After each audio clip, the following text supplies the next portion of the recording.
EUEIP is a community of road authorities and operators, and then is the community of road authorities and operators in charge of the main transport asset. Our main transport asset is a trans-European road network, and we are operating this.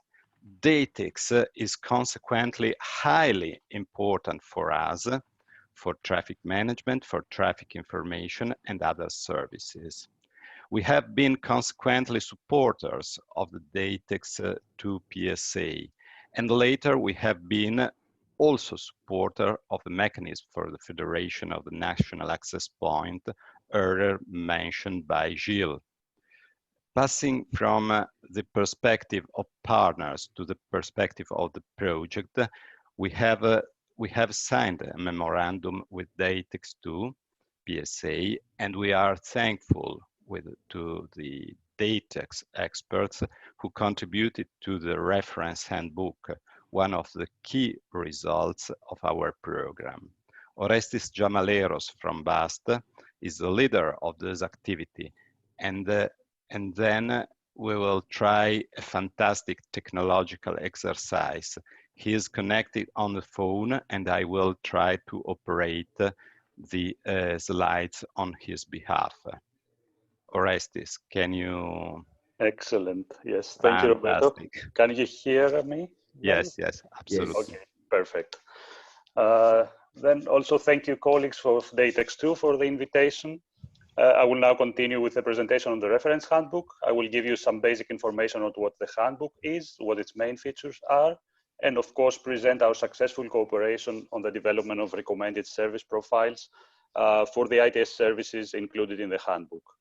So I will start with this slide here on showing who we are, what we do, and what we achieve. So this slide provides a very good overview. As is probably already known, the European ITS platform, or EUEIP, is the place where national ministries, road authorities, road operators, and partners from the private and public sectors cooperate in order to foster, accelerate, and optimize current and future ITS deployments in Europe in a harmonized way. So in the second and third column of this slide, you can see some examples of what we do, as well as our major achievements. Today, the focus, of course, is on the reference handbook for harmonized ITS core service deployment in Europe. Next slide. Okay, so let's begin with a quick description of the reference handbook. It constitutes an essential basis for a harmonized and cross-border implementation of ITS services.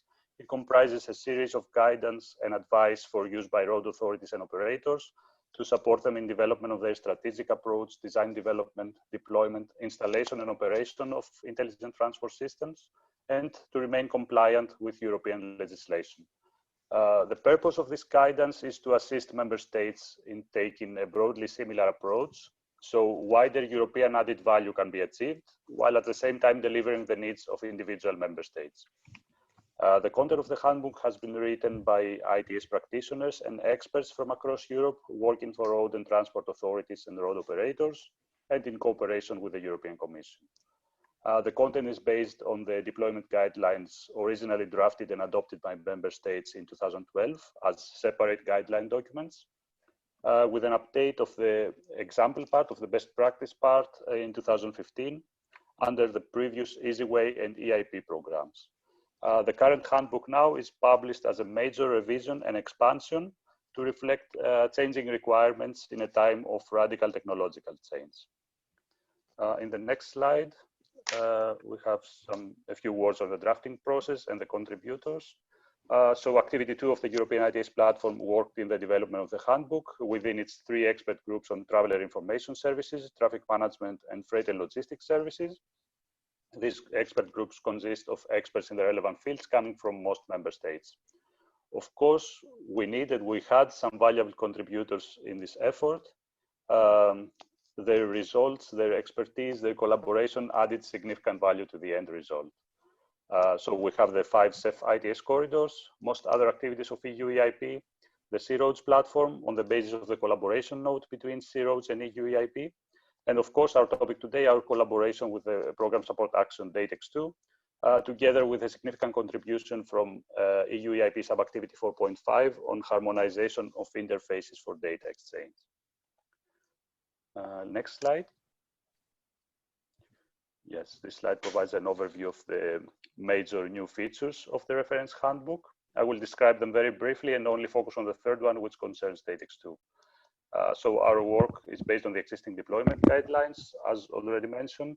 Their content now receives a complete overhaul and expansion and an update to the current state of the art. We ensured compliance to the delegated regulations under the ITS directive by updating the content and formulating requirements for the relevant ITS services accordingly. In cooperation with the C-Roads platform, we added relevant references to CITS service specifications, and we improved access to the rich information now included in the handbook by defining user groups and assigning chapters relevant to each group. And we also collected and provided a separate annex of approximately 520 pages, a set of about 100 deployment references, so examples of ITS deployments from all over Europe. Then next slide. The focus now is on the third element, exactly, which is the product of our cooperation with the DATEX II program support action. So the reference handbook supports its users in deployment of ITS services in all aspects, and not only refers to interfaces, but thanks to this collaboration, it also provides users with a complete specification of a service-related data profile. In the next slide, there's some more information on this cooperation. We had experts from DATEX II joining forces with experts from EUEIP, specifically the coordinators for its ITS service in the reference handbook. And this combined task force worked together for several months in the past year and developed for every ITS service included in the handbook a recommended service profile. These profiles are linked in the reference handbook via the interface requirements and information provision standards, as we call them. So you can see an example here for the variable speed limit service. We have defined the interface requirement 1, for example, from traffic management center to the national access point, as well as other entities. We list all data elements that need to be made accessible.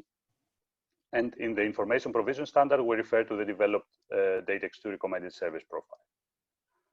Next slide. So the recommended service profiles are already available to users via the web tool on the DATEX II website. The URL is also provided. In this picture, you see also the list of the available recommended service profiles. You can see that they cover all ITS services in the handbook. Next slide.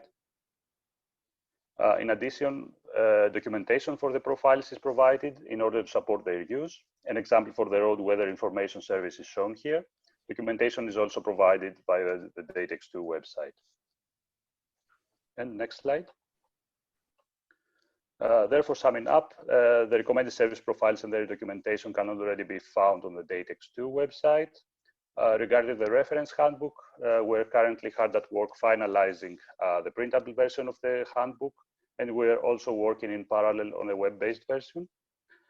We expect to release them simultaneously in the coming autumn, and of course, we will continue with dissemination of the final product.